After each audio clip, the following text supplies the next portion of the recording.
ఇది వర్షాకాలంలో ఎక్కువగా దొరికేటటువంటి తెల్ల గల్జేరు ఆకు కూర. ఇది తినడం వల్ల కిడ్నీలో రాళ్ళు కరిగిపోతాయంటారు. ఈ ఆకుకూరను మనం ఎలా వండుకోవాలో ఈరోజు చూద్దాం. ముందుగా స్టవ్ వెలిగించి గిన్నె పెట్టుకుందాం. దానిలో 4 చెంచాల నూనె వేసుకుందాం.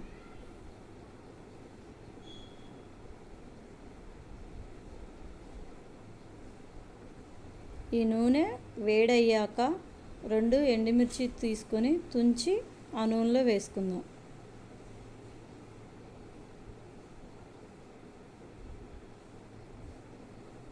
ఈ ఎండుమిర్చి కొద్దిగా రంగు మారాక పోపు దినుసులు వేసుకుందాం.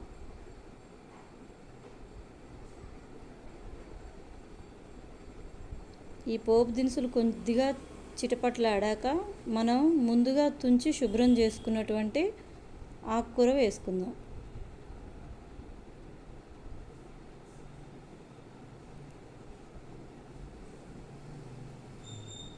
ఈ ఆకుకూర కొద్దిగా 2 నిమిషాలు మగ్గాక 1 చెంచా పసుపు వేసుకుందాం.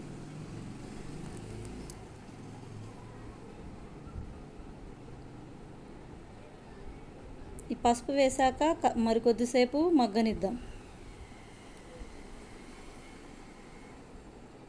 ఈ మగ్గిన దాంట్లో 1 చెంచా ఉప్పు వేసుకుందాం.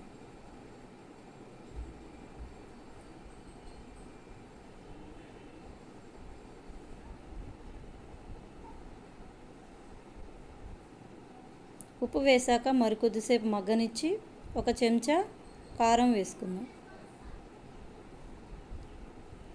వెంటనే 4 వెల్లుల్లి దంచి వేసుకుందాం.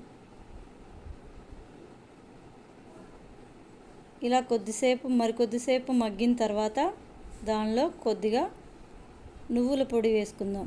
2 చెంచాలు నువ్వుల పొడి. ఈ నువ్వుల పొడి వేసి కొద్దిసేపు మగ్గించిన తర్వాత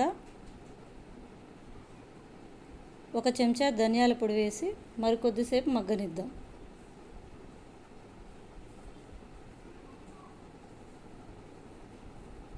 ఎన్నో ఆరోగ్య ప్రయోజనాలు ఇచ్చే తెల్ల గల్జేరు ఆకుకూర రెడీ.